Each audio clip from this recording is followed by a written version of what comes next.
अतीक की मौत के बाद अचानक एक रात में कहां गायब हो गए 800 लोग? क्यों स्विच ऑफ हो गए 3000 फोन? क्या फिर कुछ बड़ा होने के मिल रहे संकेत? अतीक की मौत के बाद पुलिस अचानक क्यों परेशान हो गई? योगी ने भी मीटिंग बुलाई, क्या फिर होगी कोई बड़ी कार्रवाई? 5 लोगों के लिए 5000 फोन, पुलिस ने की थी बड़ी तैयारी, फिर अचानक अतीक गैंग में मची खलबली। यूपी में बड़ी घटना के संकेत। क्या अब अतीक का गैंग टूट जाएगा? योगी का वो प्लान कामयाब हो जाएगा? अतीक के खात्मे के पीछे क्या है 5000 फोन की कहानी? सुनकर आपको भी होगी हैरानी।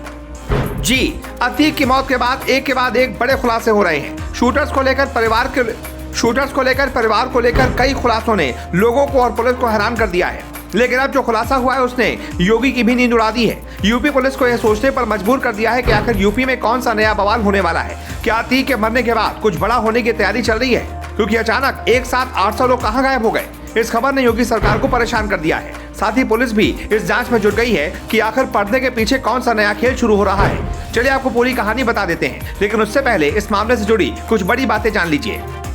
नंबर 1, उमेश पाल की हत्या के बाद यूपी पुलिस ने अतीक के बेटे को पकड़ने के लिए बड़ा जाल बिछाया था, जिसके लिए यूपी पुलिस ने उमेश पाल की हत्या के बाद फरार हुए शूटर और अतीक के परिजन, जिसमें उसका बेटा असद और पत्नी शाइस्ता की तलाश करने के लिए 5000 से ज्यादा मोबाइल नंबर सर्विलांस पर लगाए थे। नंबर 2, इतने नंबरों को सर्विलांस पर लगाने का एक ही मकसद था ताकि एसटीएफ को आरोपियों के बारे में जानकारी मिल सके, और ऐसा ही हुआ भी। एसटीएफ को कई जानकारियां मिली थी। जानकारी के बाद ही एसटीएफ दिल्ली में 3 मददगारों तक पहुंची थी। इन मददगारों से ही पुलिस को असद और गुलाम की लोकेशन मिली थी। नंबर 3, इसी लोकेशन के आधार पर झांसी में दोनों पुलिस के हत्थे चढ़ गए थे, जिसके बाद पुलिस के साथ हुई मुठभेड़ में दोनों की मौत हो गई। असद और गुलाम की मौत के ठीक 3 दिन बाद प्रयागराज में रिमांड के दौरान अतीक और अशरफ की अस्पताल में गोली मारकर हत्या कर दी जाती है।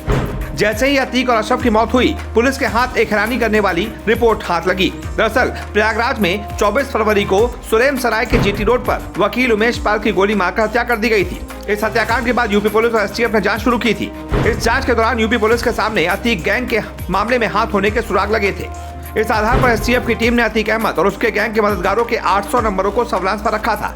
लेकिन जैसे ही प्रयागराज में 15 अप्रैल को माफिया डॉन अतीक अहमद और उसके भाई अशरफ की हत्या हुई, ये 800 मोबाइल नंबर अचानक बंद हो गए। पुलिस को शक है कि 800 मोबाइल नंबर अतीक से जुड़े हो सकते हैं। दावा किया जा रहा है कि Uttar Pradesh special task force ने इन नंबरों को सर्विलांस पर रखा था। 24 फरवरी को उमेश पाल की हत्या के बाद इन नंबरों की निगरानी शुरू की गई थी और इनके कॉल डिटेल पर नजर रखी जा रही थी। इसको लेकर अब जांच शुरू कर दी गई है। इस खबर के बाद पुलिस को 2 शक है।